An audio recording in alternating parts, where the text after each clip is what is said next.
Working in Bitcoin since 2012. Jimmy actually was working on a project called Colored Coins back in the day, and there was a little known developer who was underneath of him who, was working on some projects, and they were, relying on his work. And then one day the guy came to him and basically said, "Hey, Jimmy, I think I'm going to go off on my own and work on my own project."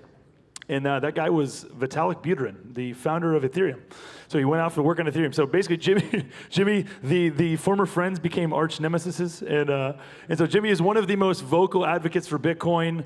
He's also one of the most vocal advocates for Christ in the Bitcoin world. He's very open about his faith, and the Lord's given him a number of incredible opportunities to talk about both Bitcoin and the Lord. So welcome Jimmy to the stage. He's also, I'll also say this, he's one of the authors of Thank God for Bitcoin. He's the impetus for Thank God for Bitcoin, the book, and then the business, which again is the patron for this conference. So please welcome him. Grateful for your life, Jimmy. Thank you.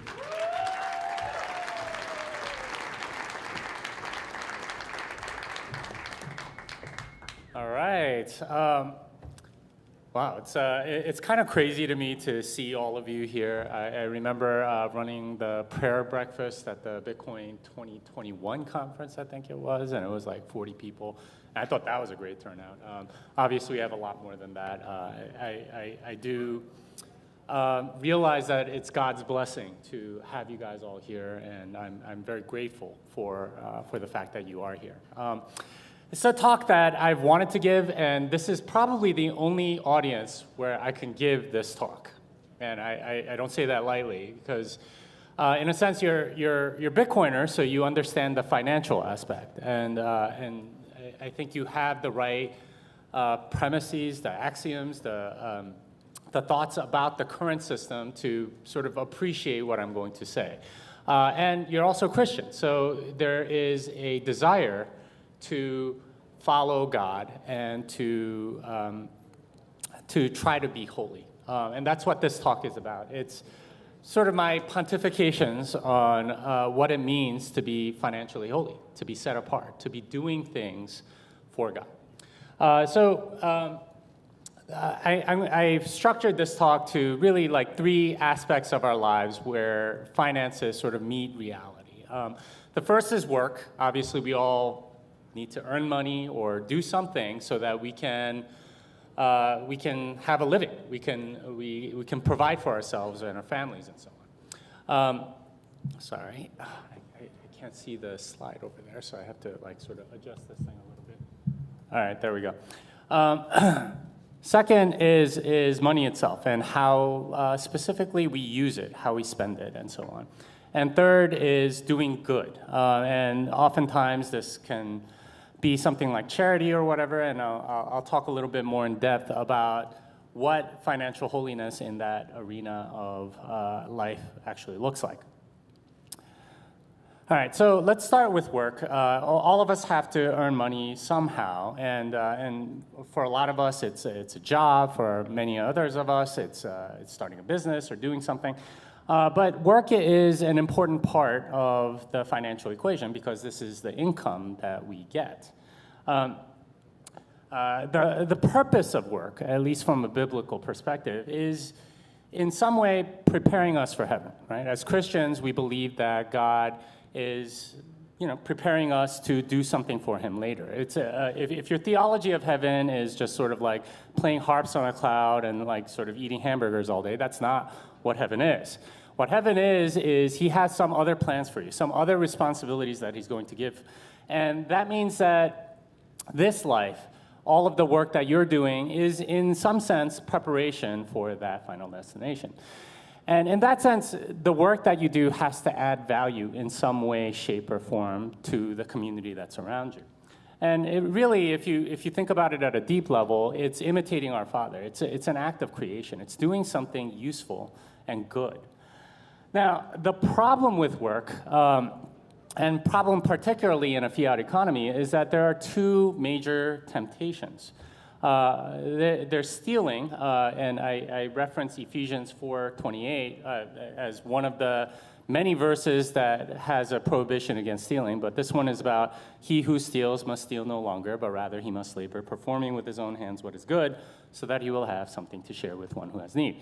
Now that's about not stealing, instead doing something that contributes to other people that have needs of their own. That's stealing. That's one temptation to sort of avoid working. The other one is idleness, and this is from, and you can go look up 1 Timothy 5:13, but this is Paul writing to Timothy about certain people in the church that were being idle and being busybodies, not actually working, but sort of like gossiping and talking about stuff. That's the other temptation.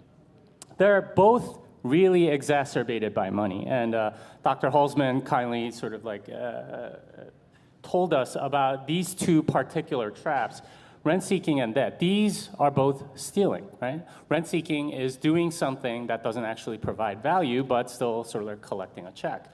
And if you've heard any of my other talks, you know that the way I define rent-seeking is getting in the middle of some sort of transaction, something that someone wants to do, and collecting payment in some way, shape, or form without actually providing value. And the other way is debt. And in a fiat economy, debt is ubiquitously available pretty much as long as you're qualified, and that steals from everybody else. So when in the context of work, these two traps are that you can work for a company where you're not actually contributing value, in which case you're not really fulfilling God's purpose. Or if you're like running a small business or something and you are getting in debt in order to have a business or something like that, you're essentially stealing from everybody else. In both cases, this is not holy behavior.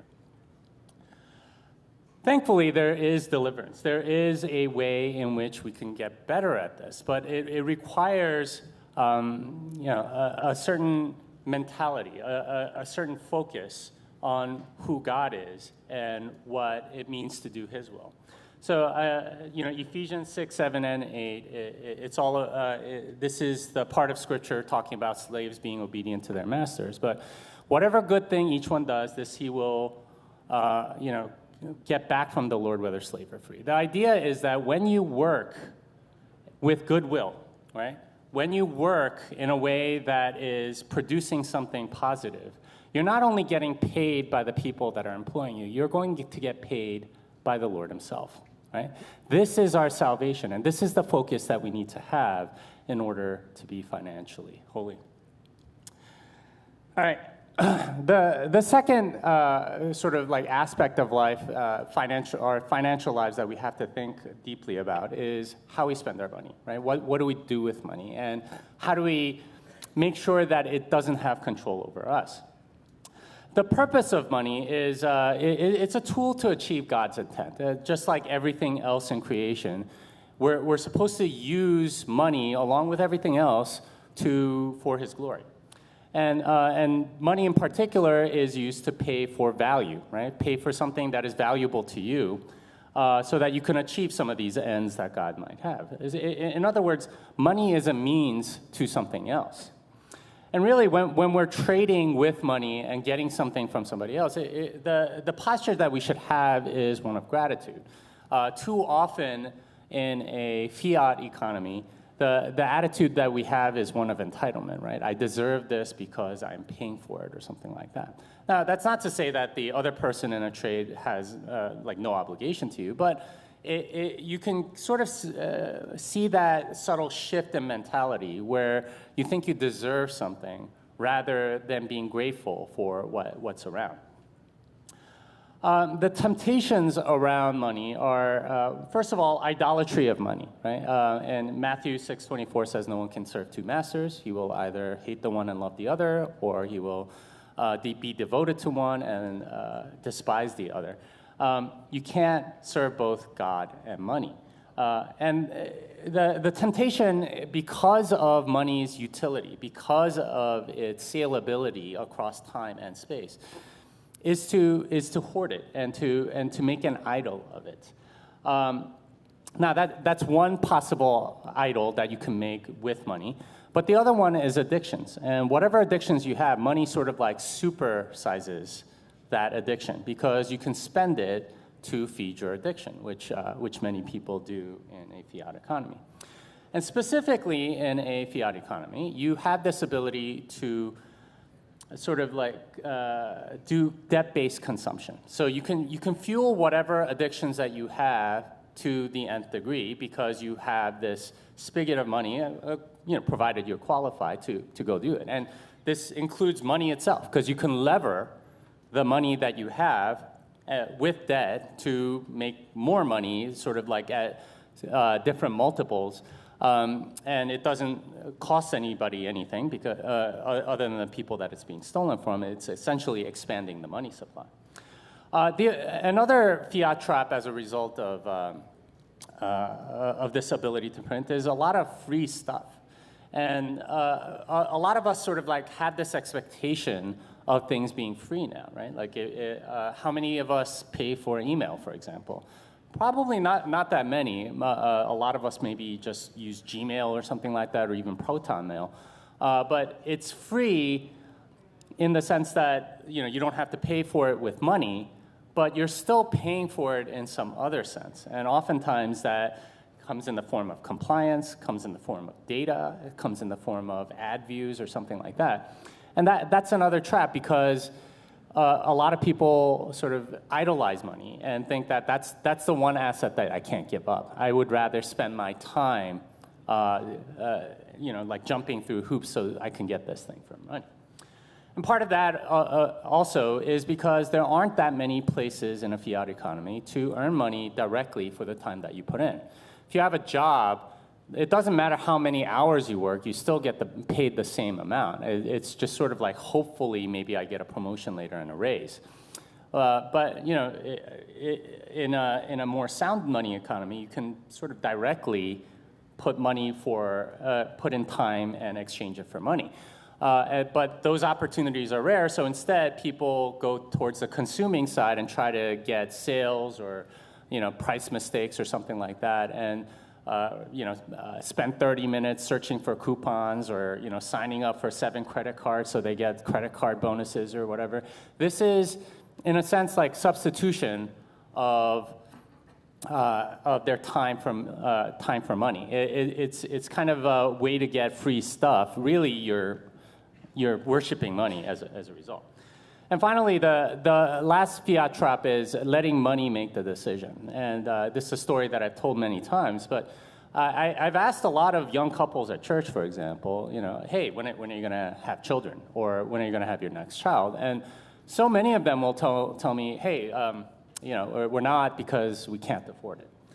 And think about what that means. That means they're letting money make the decision for them. And this is not financially holy. This is a trap that a lot of the fiat mentality puts you into, is that you make money your master, right? Money determines whether or not I do X, Y, or Z instead of God. So these are some of the fiat traps. So how do we get out of it? Well, the deliverance is in using money to do good, right? Like, we have to be very intentional with our money. It can't just be there. I know for a lot of Bitcoiners, the meme of holding and just sort of letting it grow and then having generational wealth is sort of something that a lot of people sort of aim for. But that is making an idol of money. Christ specifically told us in Matthew 6, in the Sermon on the Mount, store up your treasures in heaven, right?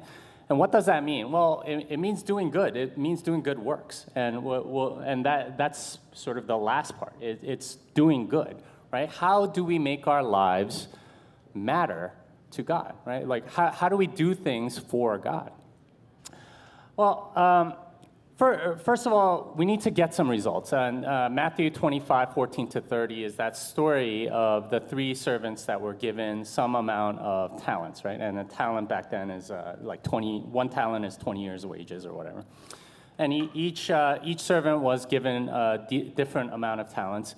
And the master says to the 2 servants that doubled their money, hey, well done, good and faithful servant. You need to get results. It's not enough to have the intention of getting good results.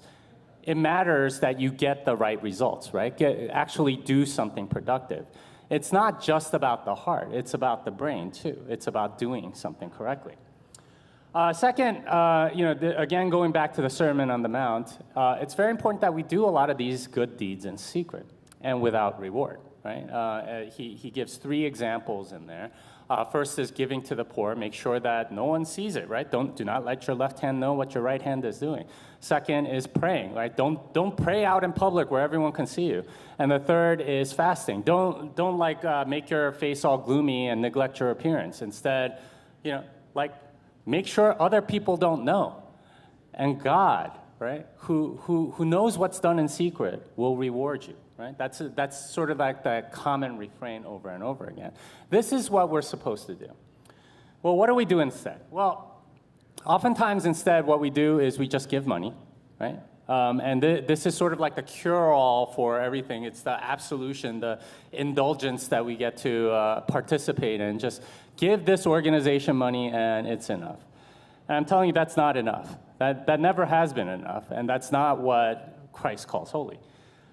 Doing what's comfortable and not what's virtuous. Again, giving money is part of that, right? Like doing whatever is easy is much more tempting than doing what's hard. It is very difficult to make friends with somebody that's not in your social class, or somebody that you find very annoying, or somebody that you find sort of dirty, or something like that. It's very difficult, but that's not what Christ says. You're supposed to do what he says and not what makes you comfortable. And finally, ignoring results. And I see this so often with people that donate to charity. So few people actually follow up and see whether their money has actually done some good. They essentially trust those organizations to tell them, hey, we did X, Y, and Z. We made 30 wells in Africa or whatever. Now, oftentimes a lot of these things are sort of numbers and data without context, so it's hard to verify whether or not they actually did these things or whether that was like a good use of money. But here's the thing: you can't ignore the results. Christ is very specific about that. The servants that did well are the ones that actually got results. It's not enough to just have good intentions.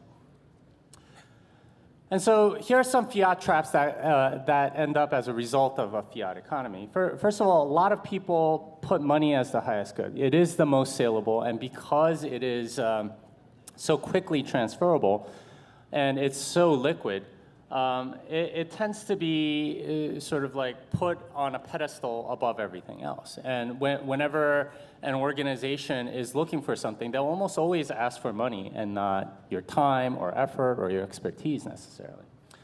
There's also this debt-fueled suspension of reality. You're able to sort of suspend reality for a while by taking up debt. And a lot of fiat companies do this. But a lot of organizations do this as well. I don't know how many churches I've seen that get into debt, sort of ignore the reality of an aging congregation and just sort of try to turn it around, but really they're just getting more and more into debt.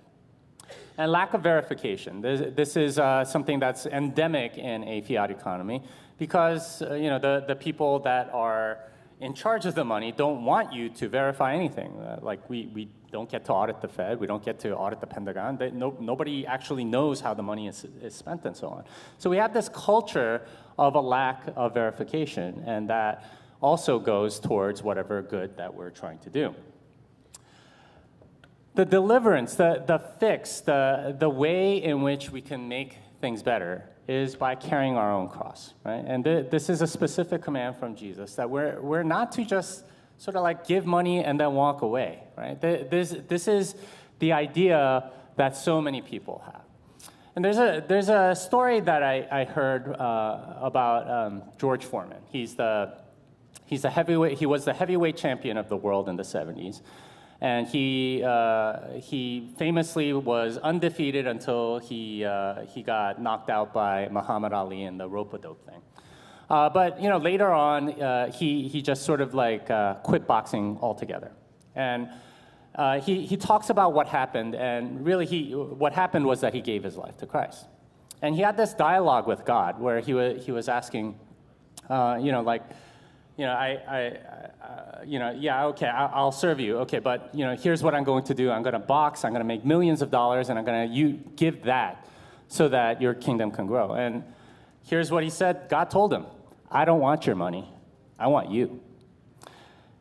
And that's the thing that we need to realize about being holy, is that it's not what we can bring to the table in terms of material goods that God wants. God has all the money in the world. He can do anything. He created everything. He doesn't need your money. He doesn't need your Bitcoin. Even if you have 21 million of it, he doesn't need it. What he wants is you. And that is ultimately the deliverance. It's a change within yourself to do more than just give money, right? Like, money cannot be sort of the substitute for virtue, for good deeds, for actually being good. Being innocent and shrewd. This is the quote from Matthew, be innocent as doves and shrewd as serpents, right? And I think both halves are very important because your motives, right? Being innocent is really about motives. It's intending to do good. There can't be any malice in your actions. But the other part is just as important, being shrewd as doves. Because if you just have good intentions, that's not enough. Oftentimes, this is why people donate to a lot of these causes or whatever. It's, I'm intending to do good, especially billionaires and people like that. But you have no idea how that money is getting spent. You need to be shrewd so that you know where the money is going and how it's being used. And if you're just donating, that's going to become a haven for rent seekers. If you're just donating and you're not verifying, that's exactly where rent seekers go. And your money will get wasted. And that's not doing any good. So ultimately, what that means is that we need to be devoted to God. We need to carry our own cross, right? And we need to actually do the work instead of outsourcing it to other people through money, which is the temptation that we all have in the economy. And ultimately, when we do that, we are transformed, right? Be transformed by the renewing of your mind. Our entire mentality has to change. Because the mentality that we're stuck in is that of the fiat system. It is all about sort of working a job, say, rent-seeking, possibly getting into a lot of debt, fueling your addictions, worshiping money, and just sort of like donating money as like absolution for whatever other sins you might have. Instead, it is being transformed into Christ's image and becoming the people that he needs us to be. Now, I want to sort of conclude with this admonition. We can't be worshiping money. And I see this a lot in the Bitcoin community where a lot of people want to put Bitcoin as the highest good. And it is a very good thing, right? Bitcoin is a very good thing. It is an excellent savings vehicle. It's more or less incorruptible by people to use it for their nefarious purposes and whatnot. But it still needs to be put in the proper place. You cannot worship money. It is very easy to go and worship money. It is very tempting to go and worship money so that you're comfortable and you're experiencing all the pleasures that money can buy and so on and indulging in your addictions. But God calls us to be holy.